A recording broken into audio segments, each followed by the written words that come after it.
Oh, I'm so bright. I'm so bright. Okay, if I take this out, oh, it's better. If needed, then I will reverse the lamp back on. Okay, wow, it's so bright. I have no idea why. Okay, okay. Okay, so as you probably know, Lingvist has spent 17 years on the market. Yeah, we are the official representatives of many world-renowned publishers, and we are a leading distributor of educational literature in Ukraine. We also have more than 10,000 study materials that you can use with your students, which includes many international courses, exam trainers, dictionaries, and any study materials that will come in handy for your students and for yourself. Also, we offer a partnership program. Yeah, you already know that we have partnership program with some special terms and of course special events for the loyal educators who joined our partnership program. Hello, Sambir. Hello, Cherkasy region. Hello, and Kyiv. Hello. We have almost 1 million students using our textbooks and workbooks, which were adapted to new standards by the Lingvist publishing house, which I'm a very proud representative of. And of course, our in-house brand formula. Also, you can receive personal offers.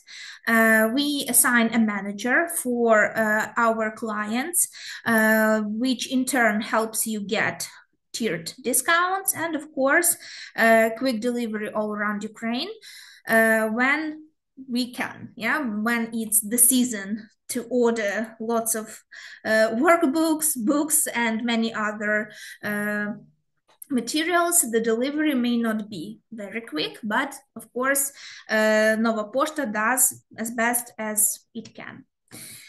And we host more than 250 webinars per year.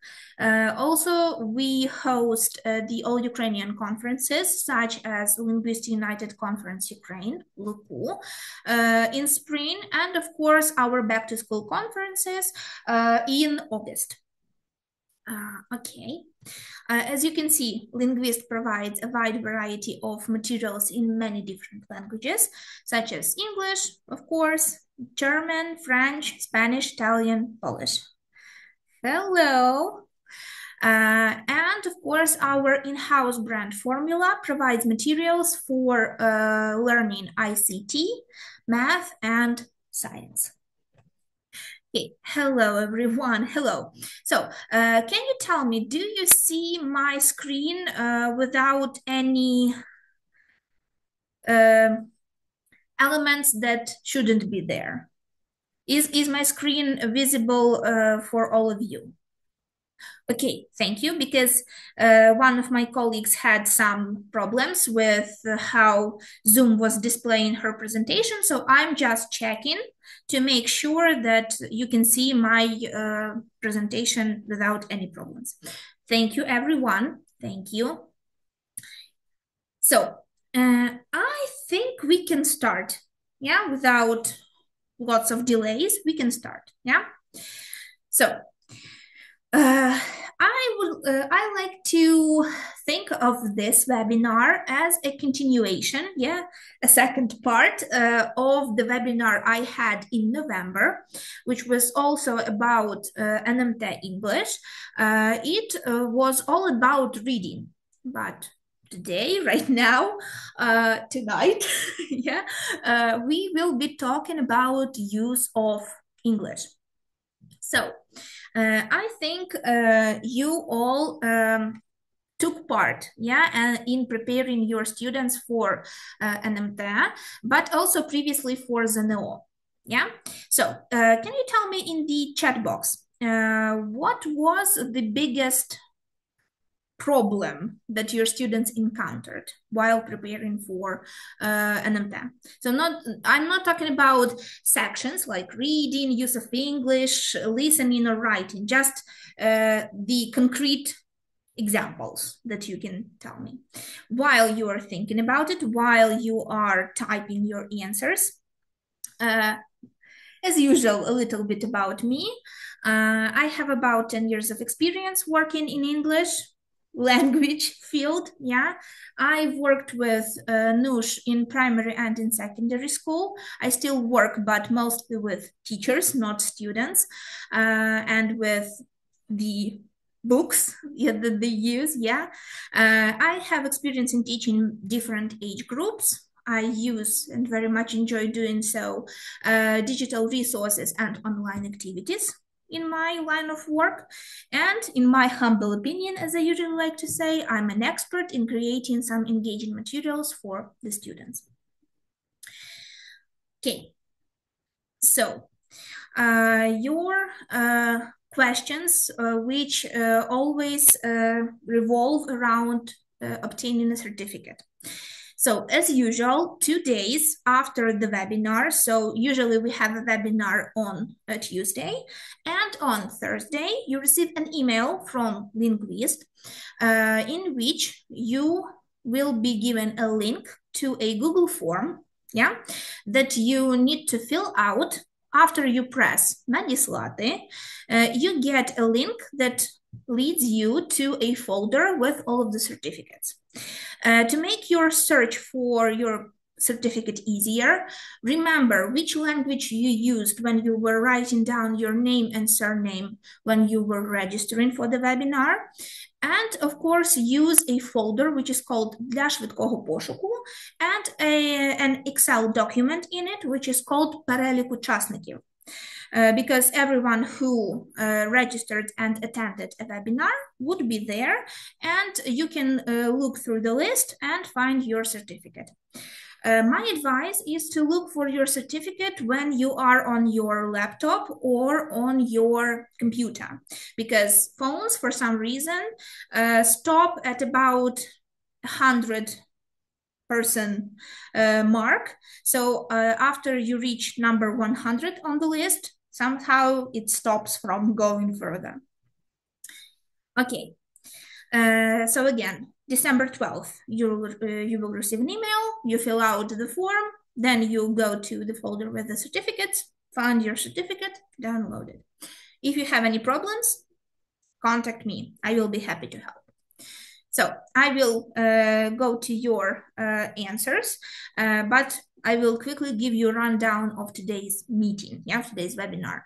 So again, we will remind ourselves a little bit about NMT, about its structure, terms and conditions, as I like to call it. We will recall what is use of English in NMT exams. Also, we will talk about some of the tasks and, of course, the common mistakes that students make while working with those tasks, yeah? And I will give you some practical advice from yours truly that you can pass on to your students about use of English for NMT. Okay, so let me check. What did you write in the chat box? Okay, so Pani Evgenia says exam anxiety. Okay, that's a very big problem. I agree. Not enough time to cover everything.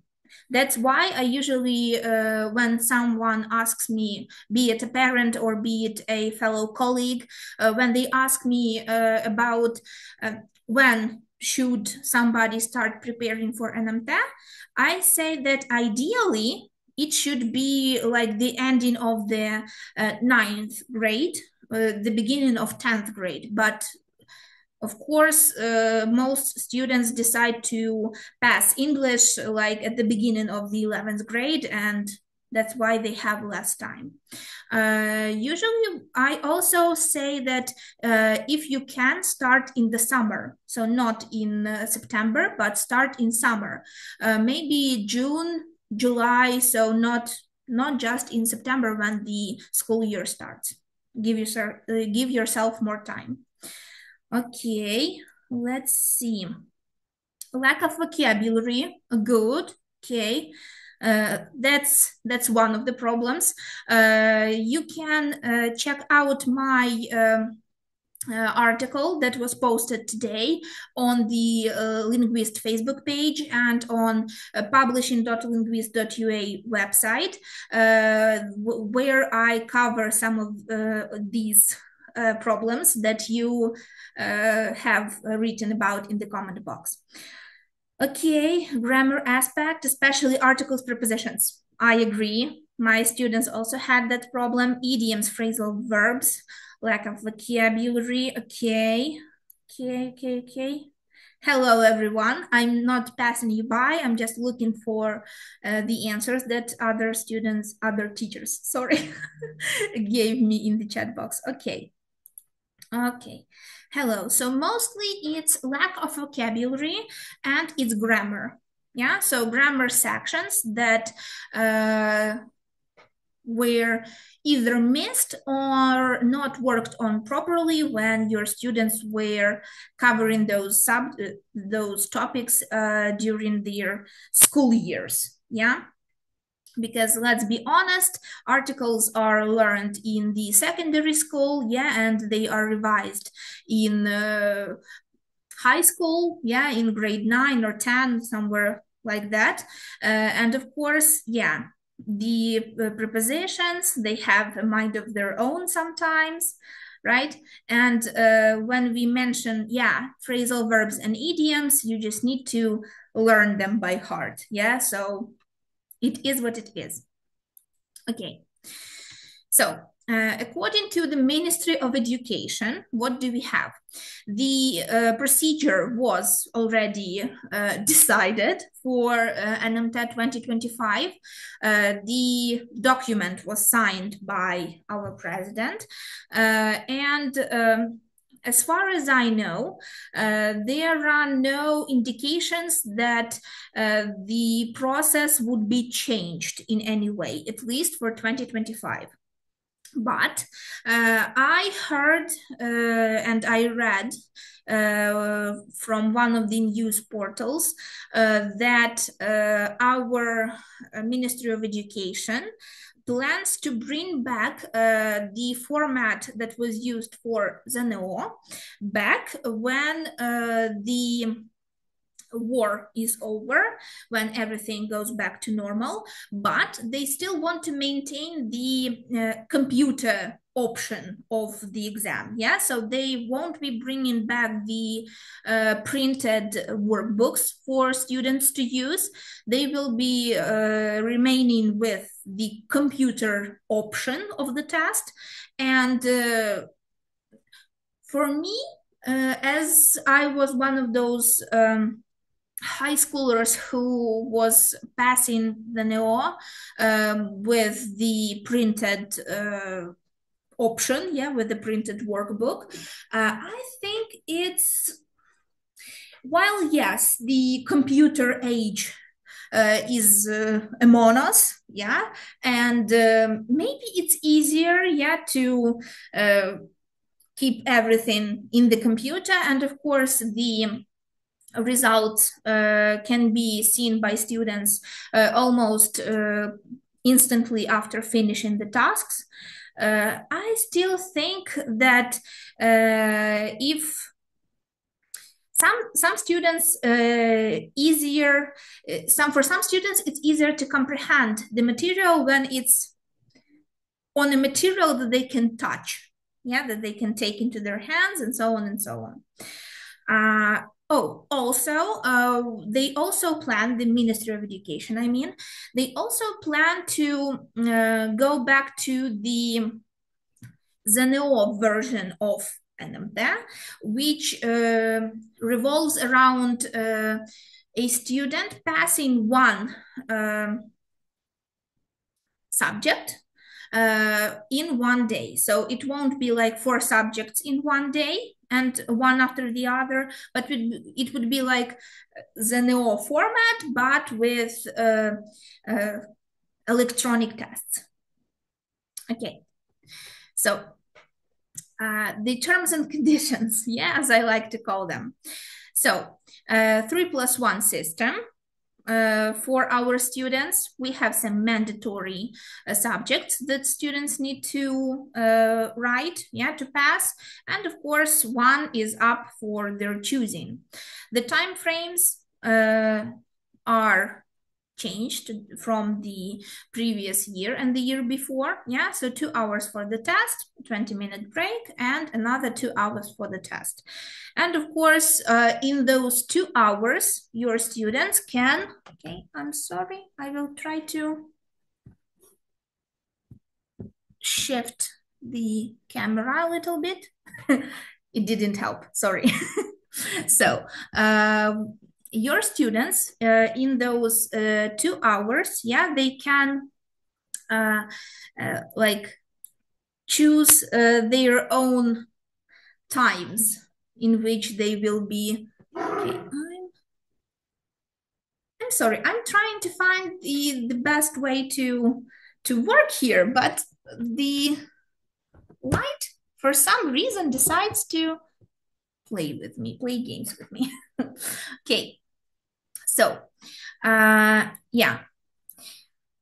when we go to the structure of NMT English, so 1 hour, so just for the English, NMT English, 1 hour to complete the test.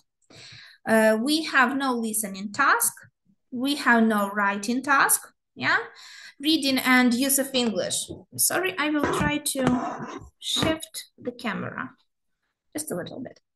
No listening task, no writing task. Reading and use of English are main types of tasks, and the general number of tasks is 32. The types of tasks that we have, 1 and 3 are matching. Task 2, choose the correct answer with the big text.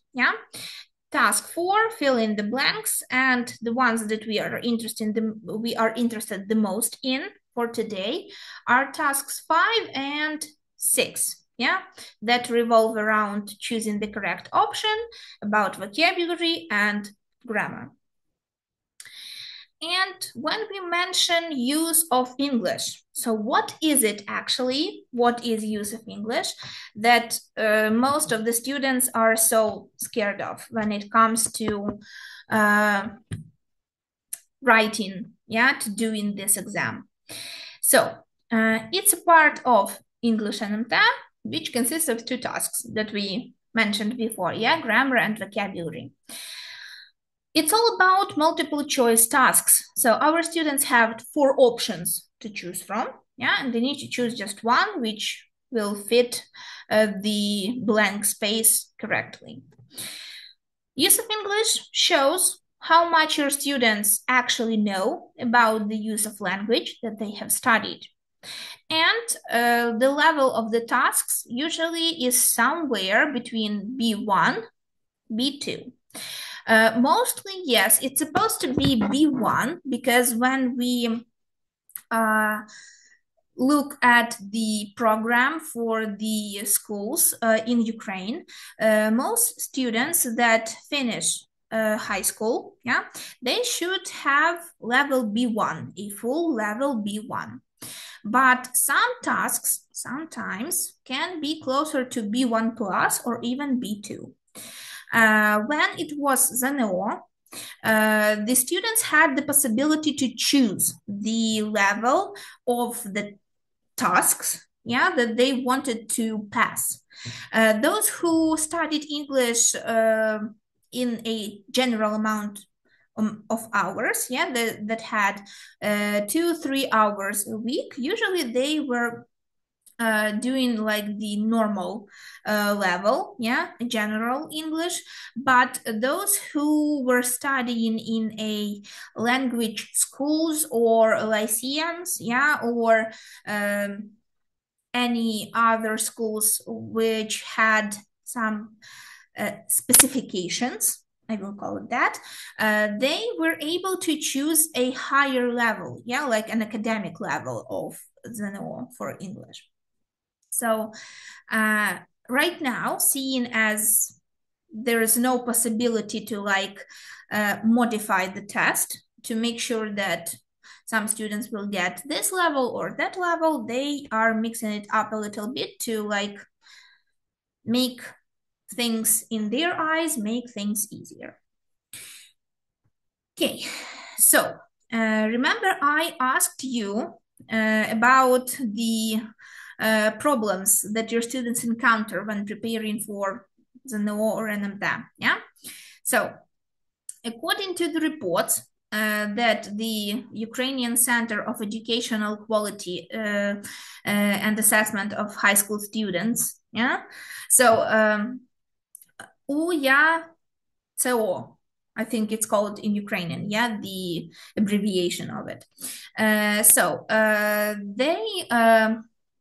asked these students, the high school students, and of course they anonymously checked their scores, and they determined that students had the most problems with, yeah, they had the most problems with numerals, yeah, with verb patterns, such as infinitives and gerund. When we mention infinitive and gerund, usually students have problems with identifying when to use gerund or infinitive, right? That's their main problem.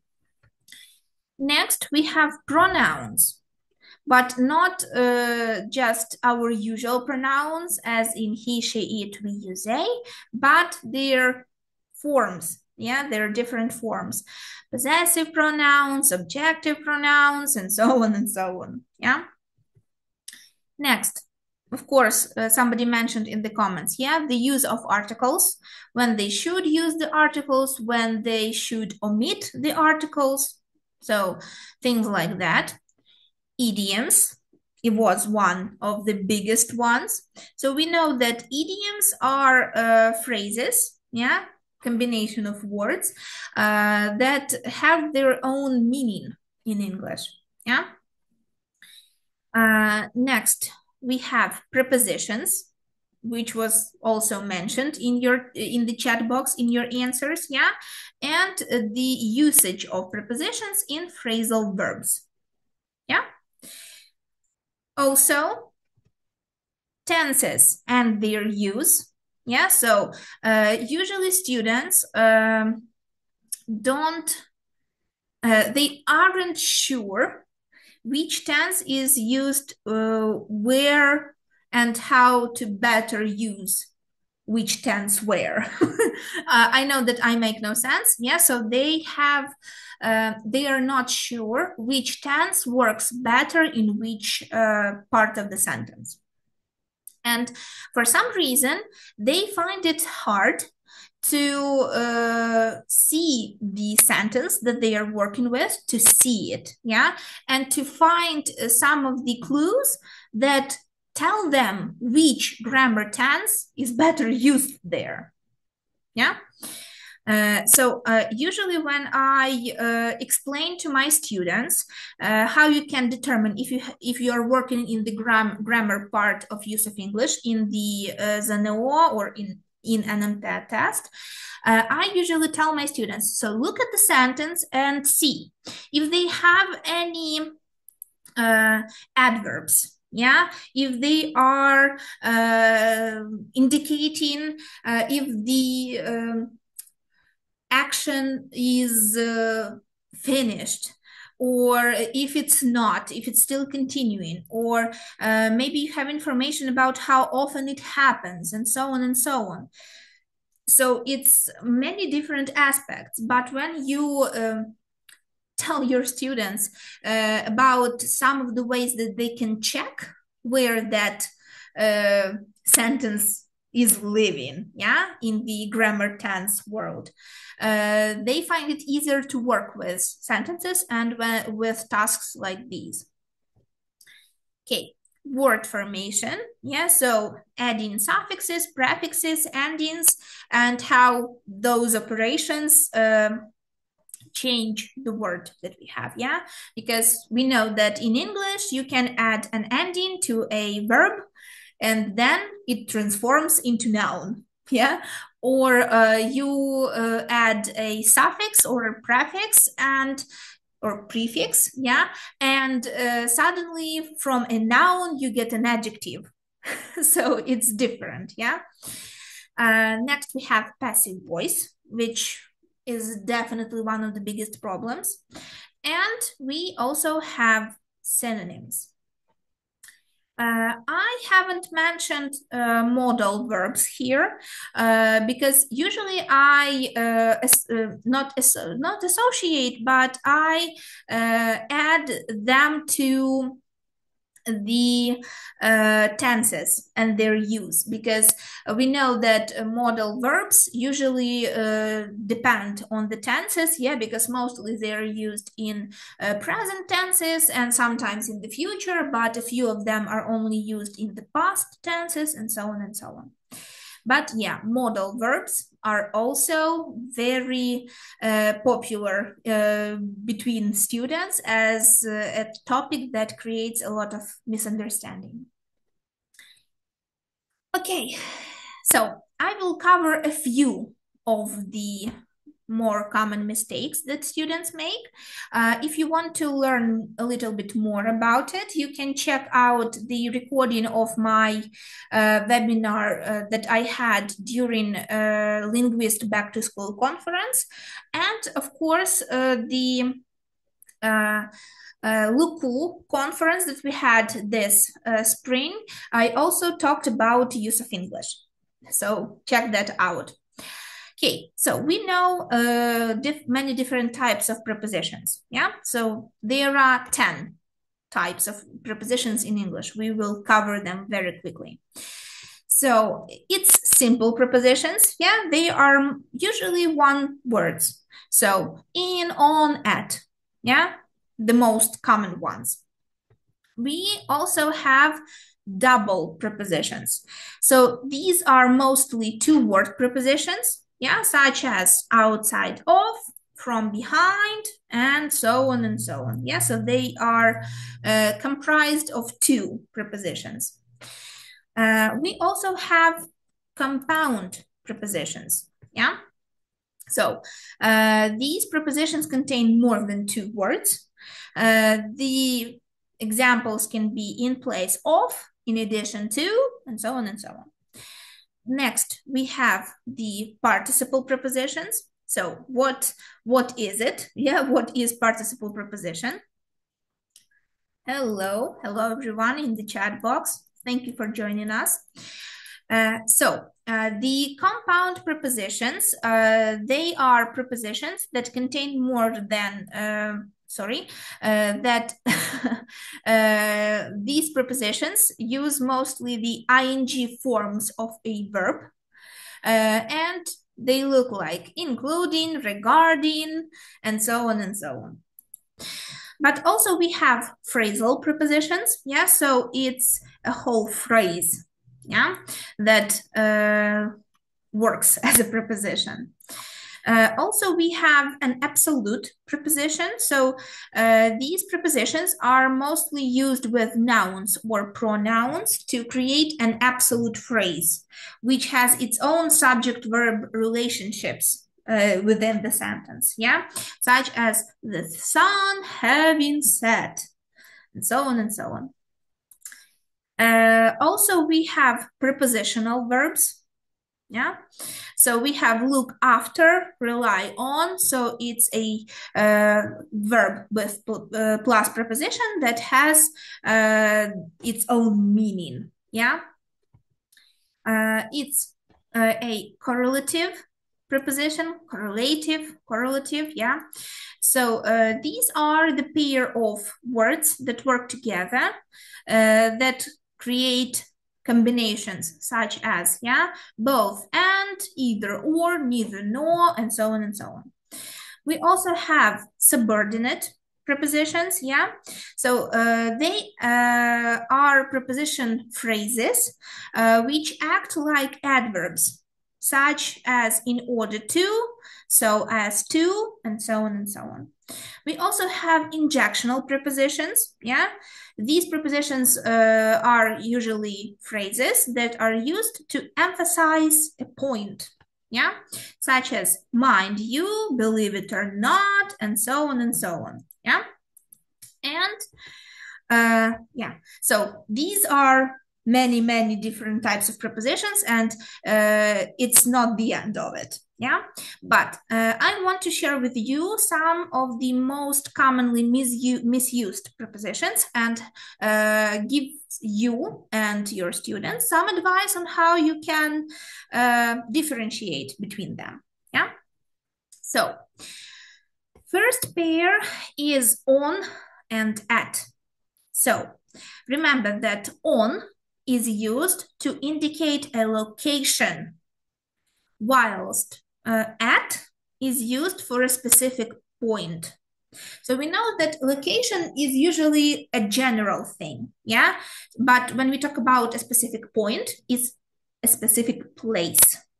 At home, at school, and so on, yeah? The next one is, okay, between and among. Between is used for two things. Among is used for more than two things, yeah? So for example, if we have a brother and a sister, we can say between my brother and my sister, we share similarities, yeah? But when we mention more people than two, we can say, for example, among our family, we share a particular trait. Yeah, we have we all have a red hair color, yeah, and everybody likes that. Okay, next is to and for. So again, to is used to indicate direction, while for indicates a purpose, or it can also indicate a recipient, yeah, who will receive something, yeah, you can say it like that. Next, we have of and from. Of indicates possession, yeah, or the origin of something, while from indicates distance or removal of someone from somewhere, or removal of something from somewhere, yeah? Okay, next we have in and into. In indicates a location, while into suggests a movement that happens towards something or maybe someone, yeah? Since and for. I think a lot of you will agree that students often mistake since and for, especially when we are talking about present perfect. So my students, I can say it without any remorse or without being shy about it. My students, when they are looking at present perfect and when they need to fill in the blanks for since and for, they often mistake the two. They use it the other way around. So I think, tell me in the chat box, how fast did your students got the hang of working with since and for? So we all know that since refers to a time from which something started happening, yeah? So it refers to a point in time. For refers mostly to the duration of something, of an event, of an action, or something like that, yeah? Okay, I will turn on my lamp. Hopefully it will make things easier, okay? It's still difficult, okay. So, okay, they still hesitate, yes. Sadly, they still hesitate because for some reason, they think that So I can honestly tell you that my students usually hesitate because they are not sure if the part that is used at the end, if it's a point in time of, or if it's the duration. And I ask them to think logically, and yeah, with lots of practice, they finally get the hang of it. Yeah, you will receive the recording of the webinar. Don't worry, everything is saved and you will be able to have the recording. It will be uploaded to our YouTube page, to Lingvist YouTube page. So don't worry about it. And it would be without the technical difficulties. I will cut it out. Okay, so the next pair of misused prepositions is by and with. Yeah, by is used to indicate an agent of the person who does something, and of course the means of an action. Yeah, and with implies the association with someone or something. Yeah. Next we have above and over. So when we talk about above, usually it refers to a higher position than something else, someone else. Yeah. But when we talk about over, yeah, mostly it suggests being above and covering something else as well. Yeah, so above it's just, for example, you are a teacher, but you have your head teacher, yeah, your director above you, yeah. But we also can say that your head teacher, headmaster of the school is over everyone else in school, yeah, considering the options, yeah, considering the power of that person. Okay, next we have beside and besides. So beside means next to something, while besides mean in addition to something. And last but not least, we have through, and we also have across.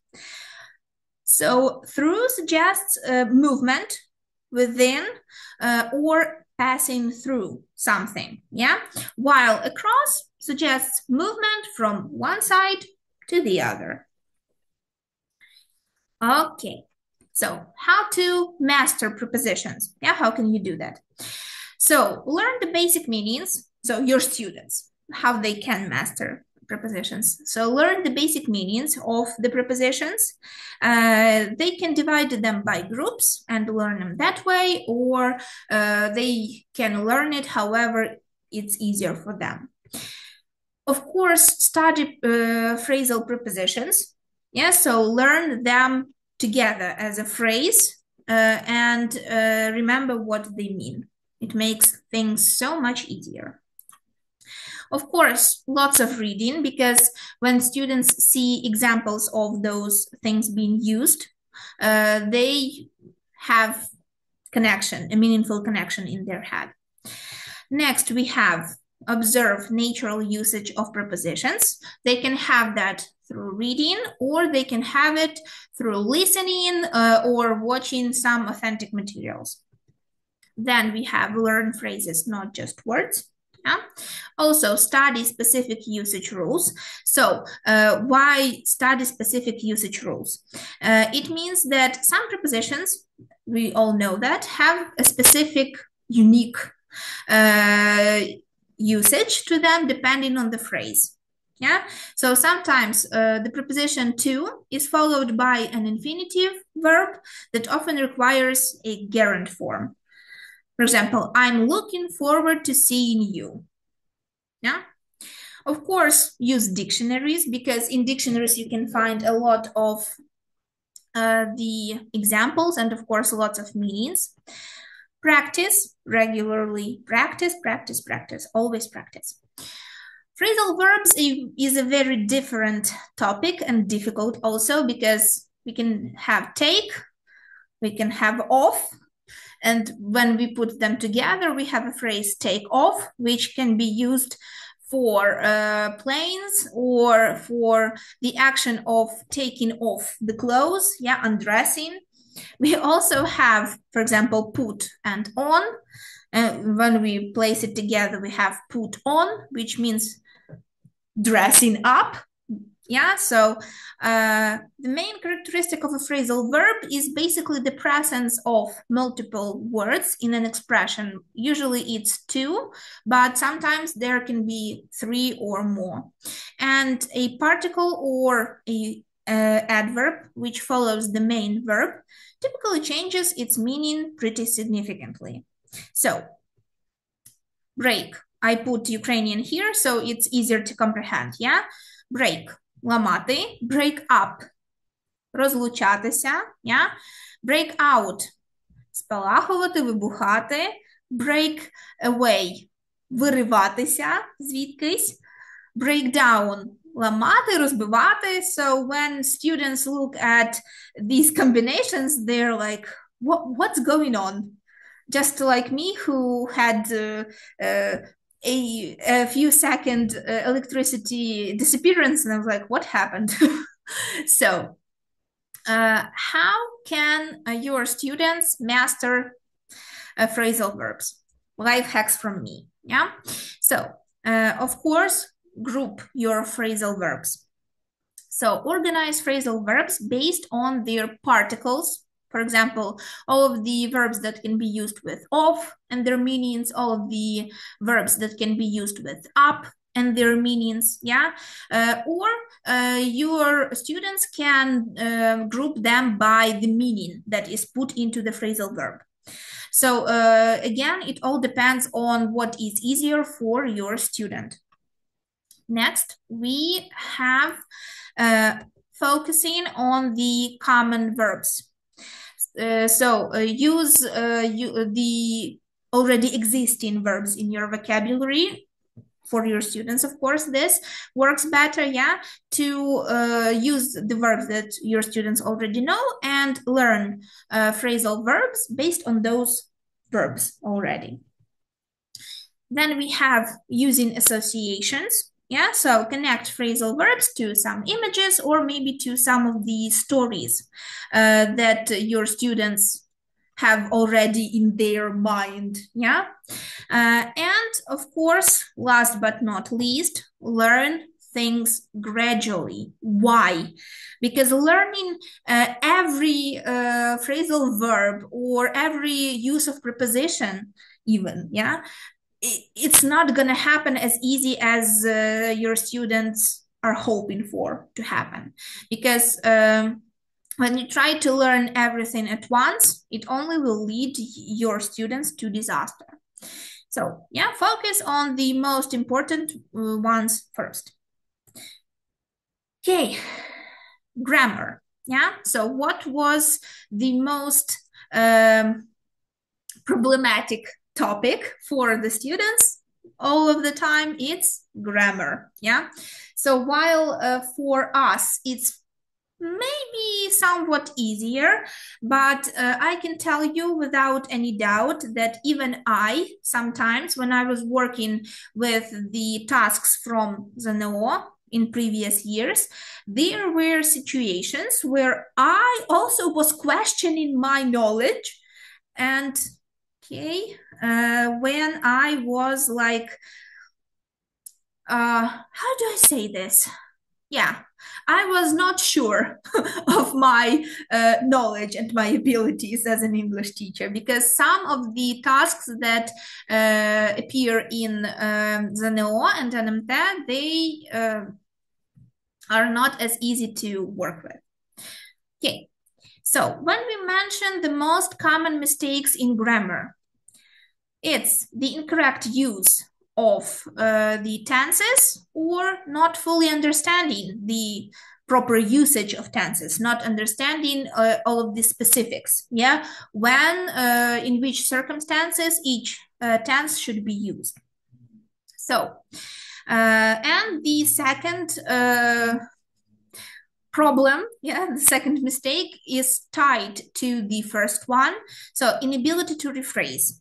When your students don't know the similar ways in which some tenses can be used, or maybe when you can exchange some tenses for a modal verb or something like that, when they are not able to change a sentence but to keep its meaning, that has that is questionable to me, because when I ask students in 10th grade or in 11th grade to tell me about their hobbies or something like that, and when they just say to me, I like to read, I like to listen to music, and I'm like, okay, but you can also say, I enjoy listening to music, or I prefer to spend my free time, and so on and so on. Yeah. So they are using the same exact structure all the time. And it definitely shows that students are not using their knowledge to the fullest. Okay, I'm again very, very bright, but I need to make things brighter for me because I'm not able to see things properly. Okay, so when we look at this text, so this task was taken from ZNO 2019, I think. Yeah, I think 2019. So let's take a look at task number 54. Yeah, so we have in the Philippines, 2-year-old Vichy Garcia has become an internet sensation. On Facebook, a single post of her something, blank space, a cheerleading routine has received more than 29,000 views. So what do you think will work better? Performing, performance, performed, performer. A. Yeah. So we know a single post of her doing something, right? So performing before, because if we also have a cheerleading routine. Yeah. But we also can say that of her performance, a cheerleading routine. But we know that of her performance of. Yeah, so we need to have a preposition there. Okay, good job, everyone. If we look at number 55, what should we use here? So we have the young parents said they started teaching her how to balance before she. 55, yes, because we have possessive here, yeah, possessive case. So the young, so parents, whose parents are they? Yeah, they are that small little cheerleaders' parents. Yes, yes, everyone. Okay, okay. I will take this off again. So, good, good. So, grammar is scary. Or is it? Actually, it's not. Let me share with you why and how we can change it. So we know that English grammar differs from Ukrainian, and to master it, your students need to know a few tricks. And thanks to you knowing those tricks, you can help your students know them too. Yeah. So the first trick is, of course, consistency. Yeah. So adhere to the principle of gradualness. So start with simple and go further to work with something harder. Yeah.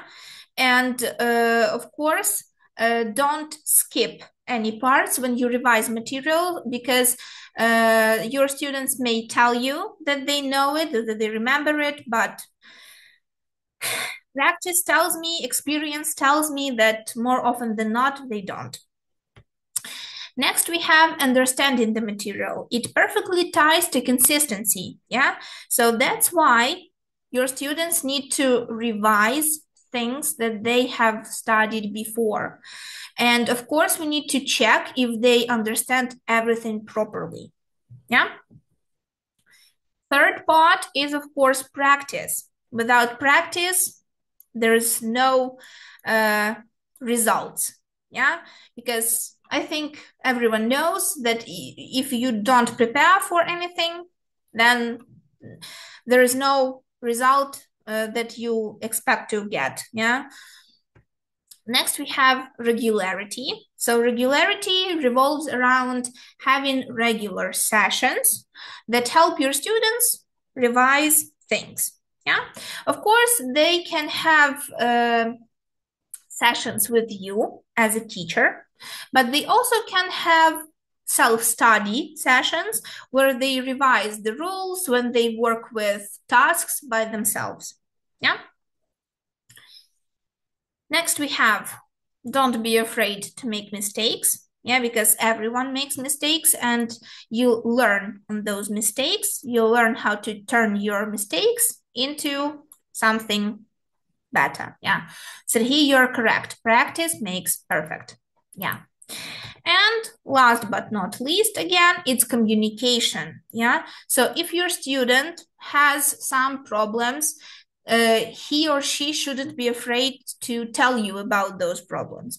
So make sure that your communication with your students in terms of what they understand, what they get or don't get, yeah, while you work with the revision material.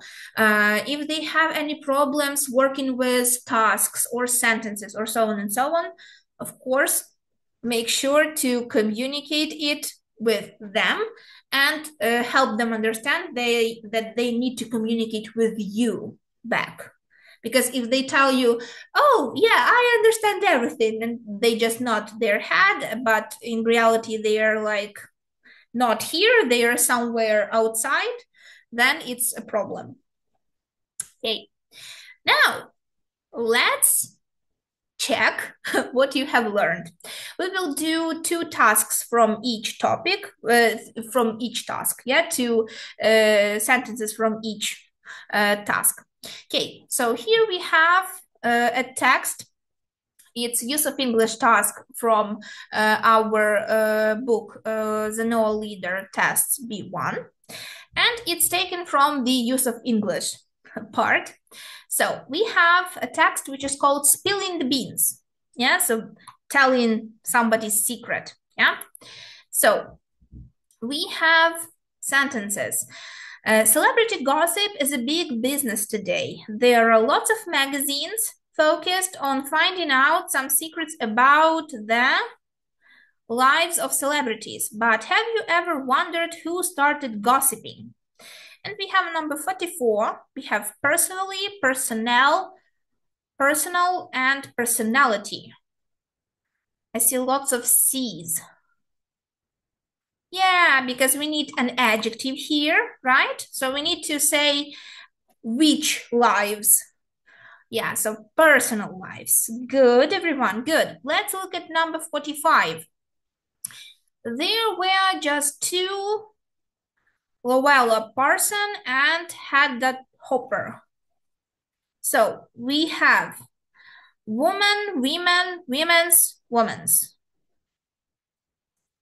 Yes, we need to choose option B because we are talking about plural people. Yeah, okay. I think that you're working very quickly with the task. Okay, let's do every one of them, okay? So number 46. Blank at dawn of Hollywood, the big studios wanted all their stars to have a positive something. So 46, something, the dawn of Hollywood. Yes, at the dawn of Hollywood, good job. And to have a positive something. What about number 47? Image, picture, view, or imagination? Yes, a positive image. We need a noun here. Good job, everyone. And number 48. Yeah, so approximately 20 blank people read their articles daily. So these journalists became very powerful and could make a break or a star's career. We have million, hundreds, thousands, millions. Yes, A. Because when we already have a number, yeah, 20 in numeral, we don't need plural with millions, thousands, and so on and so on. Okay, good job, everyone. Next, we have the Pomodoro technique, yeah, and we have number 49. Imagine that you blank study for your test, but instead you just scroll down social media. And we have to, can, ought, are able. I see lots of A's. Yes, have to. Can is not possible here, yeah, because we're not talking about having the ability to do so. Ought is missing to, yeah, and are able, so we are not, again, talking about the ability, right? Good job, everyone. Look at number 50. Yeah, the Pomodoro technique is a helpful time management method. Blank was developed at the end of the 20th century. Yes, which was developed. Very good. 51. Yeah, for many of blank, time is an enemy. So what do you think for number 51? Yeah, for many of us. Yeah, remember different forms, yeah, of pronouns. Okay, and number 52. We can never have as much time as we want. Blank, stop it nor slow it down.